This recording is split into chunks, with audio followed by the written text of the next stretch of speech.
Amigas e amigos, esta euforia histérica da mídia, principalmente dessa rataria pretoriana, esse bando de jornalistas cebosos que a mídia escalou para criar uma barreira, de desinformação, a indústria da desinformação, para impedir que o povo tenha acesso aos fatos, à realidade, à informação verdadeira, ganhou proporções desavergonhadas com a divulgação desses e-mails pelo Marcelo Odebrecht envolvendo o ex-presidente Luiz Inácio Lula da Silva lá na Lava Jato, nessa perseguição cruel, infame, indecente do juiz Sérgio Moro.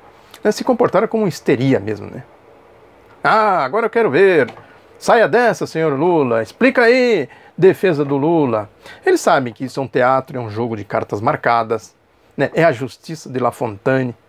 A decisão já está tomada. Eles estão lá com a pauta muito bem definida, não estão lá para fazer jornalismo, não. É um jogo de cartas marcadas. Porque se tivessem um pingo de vergonha na cara, não precisaria nem ter princípios éticos, morais, jornalísticos. Eles teriam feito perguntas elementares. A primeira, por que só tem e-mail do Marcelo Odebrecht para os executivos da Odebrecht? Não tem nenhum e-mail para o italiano, por exemplo. Era tão rigoroso assim o esquema para não revelar quem era o italiano? Agora, a Lava Jato diz que descobriu isso na primeira delação premiada. Também o amigo, não tem nenhum e-mail para o amigo. E a Lava Jato diz que descobriu quem era o amigo na primeira delação, que seria o ex-presidente Lula. Outra questão elementar, este computador pessoal do Marcelo Odebrecht, que ele diz que teve acesso ao computador com a progressão da pena para o regime semiaberto. Agora, eles fizeram 77 delações premiadas, esse computador seria peça central. Eles fazem aí buscas e apreensões todos os dias, inclusive aquele caso escandaloso lá do ex-presidente, do sequestro, do ex-presidente Lula, estilo Gestapo, a tropa lá do regime nazista, tropa de assalto, Enfim, a história bem conhecida aí. E não foram atrás desse computador do Marcelo Odebrecht? Outra, e a conta? Diz que quem tomava conta desta conta era o Antônio Palocci. Agora, a conta não tem número, não tem banco, é secreto o negócio? Como é que é a história? É a mesma coisa do caso lá do Jacques Wagner. Numa obra de 600 e poucos milhões de reais, eles dizem que ele embolsou mais de 400 milhões de reais. Agora, como é que uma pessoa embolsa mais de 400 milhões de reais sem conta, sem mala? Alguém sabe? Alguém tem uma explicação para isso? A defesa do Lula diz que vai fazer aí, vai pedir uma perícia nesses e-mails, porque os indícios de que são falsos são muito grandes. Agora, eles não estão nem aí para isso, A gente conhece a história, sabe disso. O tratamento que eles dão para o rigor, para a verdade, para os fatos. Diz a defesa do Lula também que os e-mails contradizem as versões do Marcelo Odebrecht na delação premiada e outros depoimentos que ele deu. É a história do mentiroso, que o Lula sempre fala. O mentiroso conta uma mentira, depois ele tem que contar outra para encobrir a primeira, depois tem que contar uma terceira para encobrir a primeira e a segunda, e aí vira uma espiral sem fim. É exatamente o que nós estamos vendo aqui. O incauto poderia perguntar, não, mas pode ser verdade, Sabe-se lá se não é verdade tudo isso? Agora, basta pegar um histórico mínimo aí da Operação Lava Jato para se chegar à conclusão de que isso é uma grande farsa. O Lula, aliás, deu uma entrevista no jornal Folha de São Paulo, que ele... Eu vou deixar o link aqui, quem não leu uma entrevista padrão Lula, de qualidade. Que ele fala uma questão ali que eu venho falando há muito tempo, acho que ele anda me ouvindo. Lógico que eu estou brincando, Porque basta a pessoa raciocinar um pouco para se chegar a conclusões elementares, que é o que ele faz.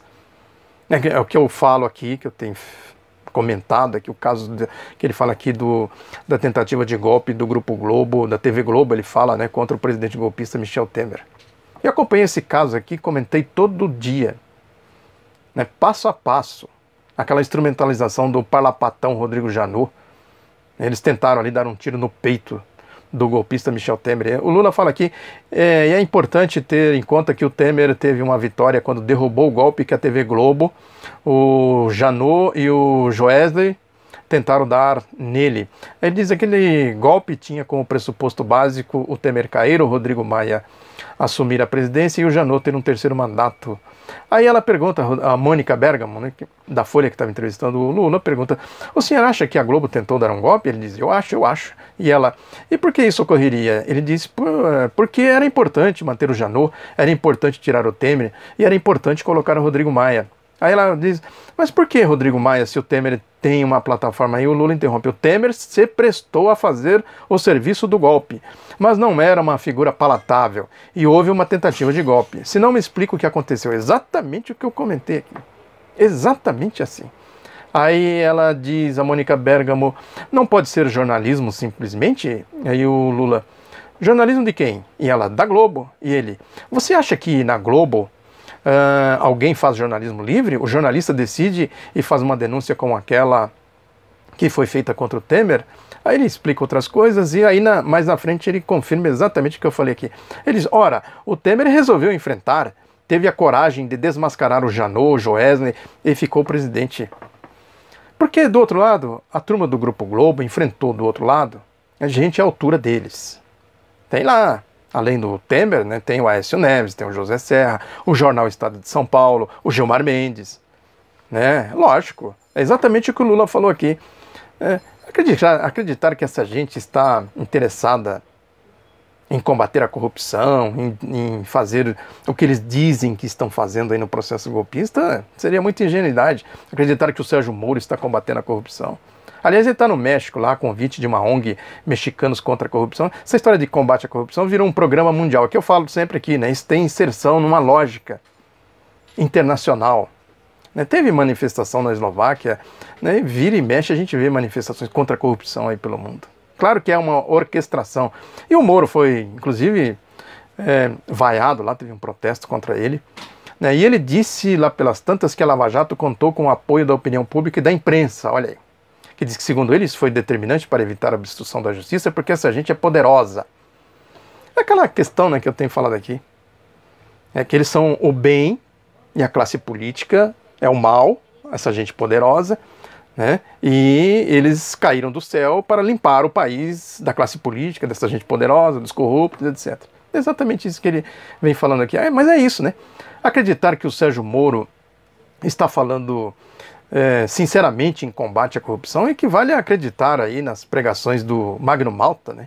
Falando de Jesus, né? No Bolsonaro falando da família, né, no pastor Jim Jones falando na salvação das almas, no Hitler falando em civilização, neste aí do MBL, Kim Kataguiri, alguma coisa assim, falando que o projeto neoliberal não tem nada de fascismo, que é a liberdade, que é a democracia, não sei mais o que. Isso seria a lógica do apocalipse. Essa gente aí fazendo tudo o que eles estão dizendo que estão fazendo. Se o mundo, a salvação do mundo dependesse desse tipo de gente, então era melhor fazer logo um programa mundial de suicídio coletivo. O mundo não teria salvação. Por isso que tem que combater eles pelas ideias, sobretudo pelas ideias. Né? Porque se fosse mesmo corrupção aí nas dimensões que eles falam, né, no conceito da língua portuguesa, teríamos exposições monumentais em praça pública de ladrões, né, cercados de cartazes com os seus respectivos crimes descritos. Né? A pergunta que eu faço aqui, que eu deixo aqui, é: quem puxaria essa fila? Quem seriam os primeiros a passar por este processo todo aqui? É uma lógica alimentar, né? A lógica de quem falsifica os fatos porque lhes faltam glórias próprias. A lógica da direita, da elite, manter o povo distante, né, da dinâmica política, econômica, social. O povo, é escravo. Né? Essa história das eleições, tudo isso está inserido aí nessa lógica da sucessão do presidente golpista Michel Temer, que eles dizem, aí tem o centro, tem a direita, tem a esquerda, não sei mais o que, vai ter uma fragmentação nas eleições. Pode ter, como teve em 1989, vários candidatos. Agora, a ideia está muito bem definida. O programa do golpe, o projeto golpista. Isso está muito bem definido como estava em 1989. A rataria pretoriana midiática faz exatamente isso, esses cebosos aí da mídia, é a pauta da Lava Jato. Aliás, o Deltan Dallagnol confirma isso num post dele lá no seu perfil no Facebook, né, elogiando essa Eliane Cantanhede, colunista do Jornal Estado de São Paulo, bem conhecida aí, golpista, tucana, aquela da massa cheirosa, os tucanos, a elite, a direita, é a massa cheirosa. O povo é o povo fedorento, esse povo fedorento que quer ser presidente da república, quer governar o país. Aí ele diz aqui, o Deltan, conheça e divulgue a receita que está no forno para fazer da Lava Jato uma grande pizza, na feliz análise de Eliane Cantanhede. Aí a gente vai ver a feliz análise, são duas coisas. Que ela diz que o Congresso tentou, fracassou, né, e teve de recuar em suas tentativas de estancar a sangria da Lava Jato, e que agora o risco que a Lava Jato corre é no Supremo Tribunal Federal. Duas coisas. Essa questão do foro privilegiado, que a gente sabe que nesse contexto significa essa questão do bem contra o mal, na classe política, a corrupção, que significa dar superpoderes para os corruptos da Lava Jato, atacar a tal da classe política. E a outra questão é a questão da prisão após condenação em segunda instância. Aqui é uma coisa feita sob medida para pegar o ex-presidente Lula. Esta é a feliz análise da Eliane Cantanhede nas palavras do Deltan Dallagnol. É isso, né? A mídia é a correia de transmissão da Lava Jato. Do jeito que eles soltam lá, eles jogam para o público, né, para fazer exatamente a manipulação política e ideológica. A mesma coisa do Luiz Barroso, né, o ministro do Supremo Tribunal Federal, com essa questão aí com o Gilmar Mendes, que a Globo assumiu descaradamente o lado do Luiz Roberto Barroso. Esse aí que eu falei que é o cavalo pangaré, a história lá do folclore do Rio Grande do Sul, né, que ficou aí bem conhecida na voz da Elis Regina. Tinha o boi Barroso, boi Garboso e tal, e tinha o cavalo pangaré. Tem a música do grupo Os Monarcas. Olhei de longe, parecia o boi Barroso, quando eu cheguei perto era o cavalo pangaré. Esse pangaré que a Globo assumiu a defesa aí na briga com o Gilmar Mendes, guerra de facções, soltou aí uma nota, né, que a Globo divulgou. Isso é exaustão. A nota diz dele, né, assinada pelo Barroso, diz: jamais antecipei julgamento, nem falo sobre política. Ele não fala sobre política. Eu vivo para o bem e para aprimorar as instituições. Olha aí o homem do bem, né? Homem de bem, caiu dos céus, limpinhos e cheirosos. Sou um juiz independente que quer ajudar a construir um país melhor e maior. Olha aí, né? Limpar o país da classe política. Prossegue: acho que o direito deve ser igual para ricos e para pobres, e não é feito para proteger amigos e perseguir inimigos. Cara de pau, né? Olha aí, até onde vai o cinismo dessa gente. Ele diz: não frequento palácios, não troco mensagens amistosas com réus e não vivo para ofender as pessoas. Claro que, né, ele é santo, caiu do céu, né? É um cidadão de bem. Faz coisas muito piores, né? Esse compadrio aí com o Grupo Globo, basta para a gente saber quem é, né, de quem se trata. Muito obrigado pela atenção, divulgue o Outro Lado da Notícia, um abraço, até a próxima.